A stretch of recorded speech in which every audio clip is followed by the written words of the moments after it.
for a lot of this year, I have been on a journey of self-discovery, and I think I've reached a pinnacle level of enlightenment about myself and the world around me. And with all this reflection, I've sort of looked at myself and thought, what have I actually achieved? What have I done that is of merit? Um, like, not a lot really. I don't think I've done anything groundbreaking yet, or made any significant achievements, or changed the world. Where do I fit in to the big picture of the global society? Like what is my impact? What have I done? What cause have I championed? What minds have I changed? What have I pioneered? Until I realised that, like, despite all the great things that I could have done, and all the great things that I've done that I don't really know about, my greatest virtue, my greatest contribution to society and to progress is the fact that I am a heterosexual male. And that is my greatest achievement. Is the most interesting thing about me is that I am a heterosexual male. That's it. That's all I really need to offer to society. That's all I really need to do, is just be what I was born as far as I'm concerned. Nothing significant happened to me during my life to make me a heterosexual male. I just am one. And it fills me with a lot of pride, a lot of virtue. I think that people look at me and think, well, what's so special about him, apart from my loud, outlandish dress? I say, well, he's heterosexual, and that's enough. That is enough for me, I think, is just to be a heterosexual male. I don't really need to do much else. I don't really need to challenge people's opinions. I don't really need to change people's minds. I don't really need to engage in any sort of meaningful conversation. I don't think I need to invent anything.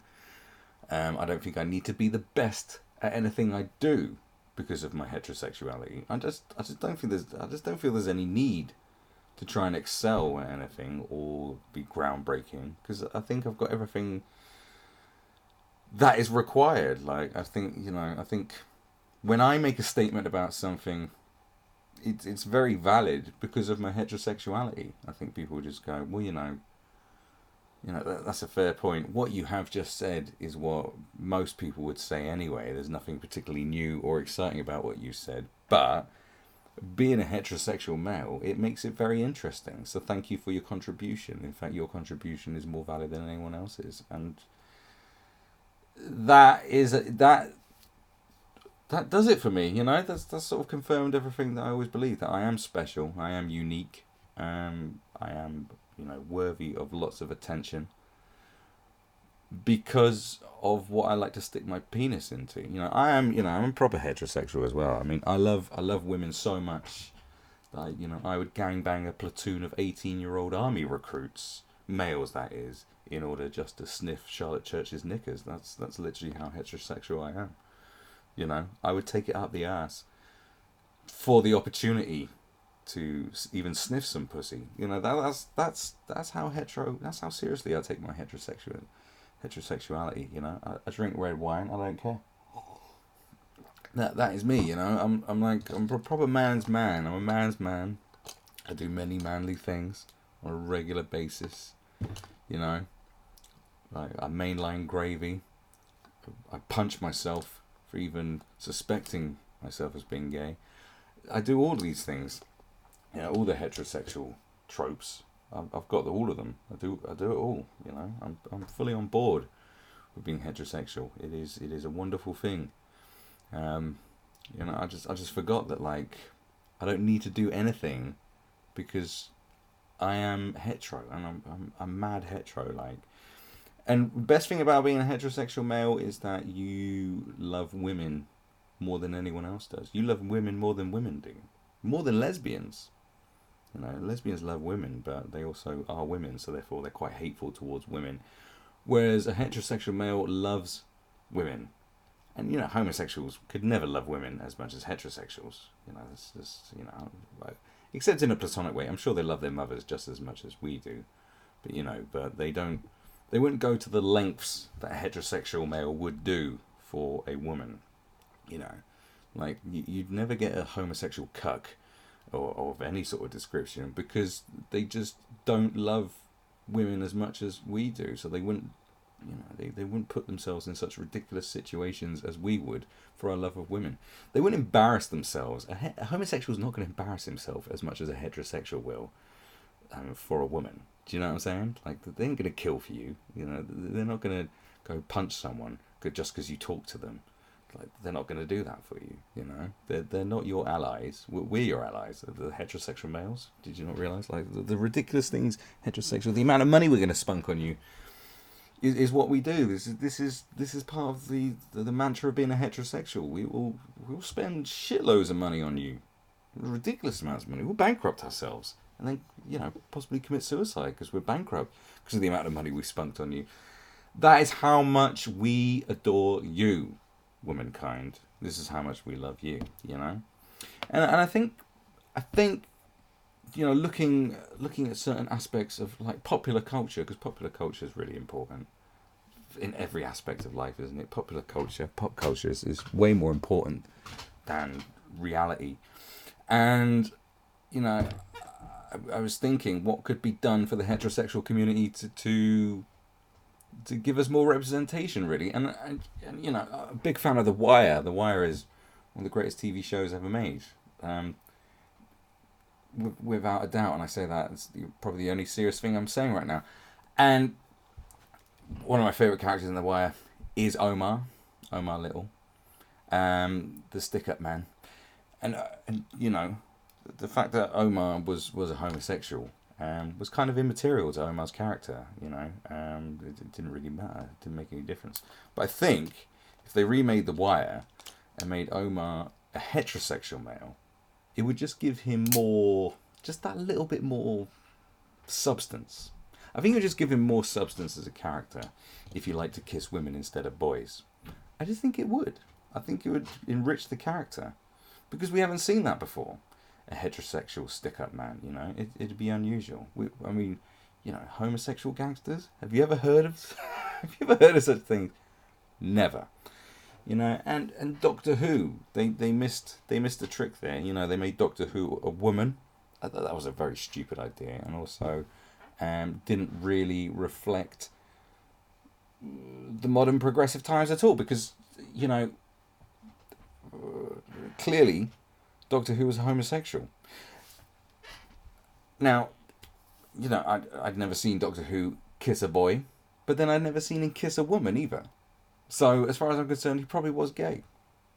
And therefore, I think if they just made an overtly heterosexual Doctor Who, it'd be a fucking game changer. They're going, oh, he actually likes women. He kisses women. How fascinating is that? Because that would give so many different layers to a human being, is who they like to kiss on the mouth. Because that's the most important thing, isn't it? It's like, who do you like to stick your penis into? Is the most, or who do you like to have, or what do you like to stick inside yourself? Do you know, what do you like to kiss? Is kind of the most important thing, really. Is the factors of sexual preference, because it's the most important thing about me. It defines everything about my character and being. Do you know what I mean? Because a heterosexual man would never abuse an animal. We'd never do that. It's just not in our nature as a heterosexual. That's how deep it runs. We're very deep, considerate human beings. We're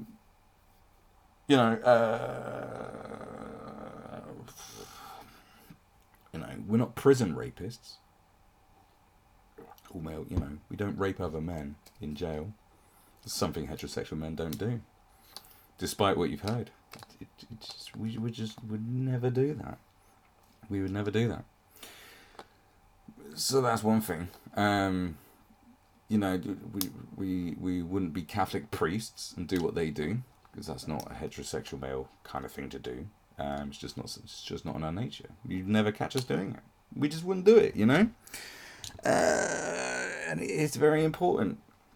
It's when you realise, like, how wonderful it is to just be this way and just to feel this way, you know. Just I wake up in the morning and it's like I have an erection and I'm like, oh, it's a woman that did that to me, and therefore that's something very unique about my character.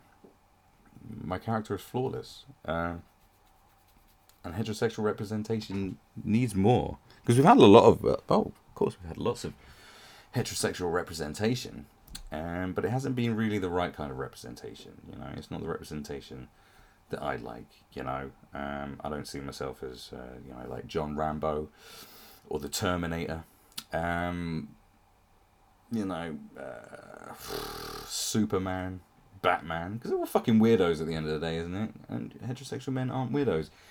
There's no weird people. There's nothing weird about being a heterosexual male at all. There's not a single weirdo amongst us. We are virtuous, wonderful people with many layers, and the only layer being is our sexual preference. Because you don't need any more than that. You don't really need to know my stance on anything, on child abuse. You don't need to know my stance on the distribution of wealth.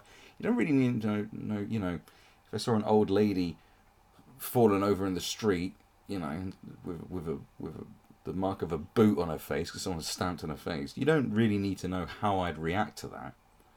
It's just if I reacted it into it, if it was a gay or a hetero way, is the most important way I'd react to certain situations. That's what defines the value of my character. Is would I be all like gruff and hetero, like, ugh, that's fucked up, or whatever, like, oh, I believe you know, that's the most important thing in that situation, isn't it? It's fascinating. There's a burning building. You know, do I run into the building and save someone, or do I, you know, just watch as a voyeur, you know, as a sicko? No, that's not what's important. The most important thing is, am I being heterosexual about the whole situation? Am I looking at the burning building, and thinking gay thoughts, or am I thinking hetero thoughts? And that's what's important. That's what defines my character. It's like I'm looking at this from a heterosexual point of view, and therefore that makes it just and right. That's what sort of makes everything, you know, that's what makes everything great about my approach to everything. My approach to money. I have a heterosexual approach to money. You know, I don't know what that is. I have no idea what the difference between homosexual and heterosexual approaches to money is. I have no clue. But I'm sure that the heterosexual approach is a really good way of approaching it. I'm not saying that the homosexual approach isn't a good way of approaching it, but I'm just saying the heterosexual approach is probably a really good way. Just as good, maybe even better. I don't know. I don't know what it's like not to be a heterosexual male. And I know you're thinking, this is the kind of thing that a homosexual in the closet would be going on about for about 13 minutes, you know, just to prove they're not homosexual. But no, I'm so proud of my heterosexuality that I just want to ram it down people's throats and headbutt people, just to show how hetero I am, because I think it is the best thing I got going for me. It's the most important thing. It's my heterosexuality. I just feel that way, and I feel everyone needs to know how wonderful it is to be hetero, and how proud you should be, and you should announce it every 5 seconds. You know, you should tell everyone that it's great to be heterosexual. You know, you should teach 2-year-olds about being heterosexual, because they need to understand like how that there's nothing wrong with being heterosexual. 2-year-olds need to know what it means to be heterosexual. It's very important for them to know. It's incredibly important for a 2-year-old child to know about heterosexuality, for their development, for everything. Because if a 2-year-old child can't grasp it, then who can? You know, and I think that's incredibly important. I feel virtuous and entitled right now, so that's good. But I've taken up enough of your time. If you're wondering why there's a picture of gravy, well, it's the most heterosexual thing out there, isn't it? Drinking a jug of gravy, isn't it? Isn't it though? It is. And just remember, you are wonderful because of who you like to kiss on the lips. That's the most wonderful and important thing about you. Okay, so don't forget that. All right.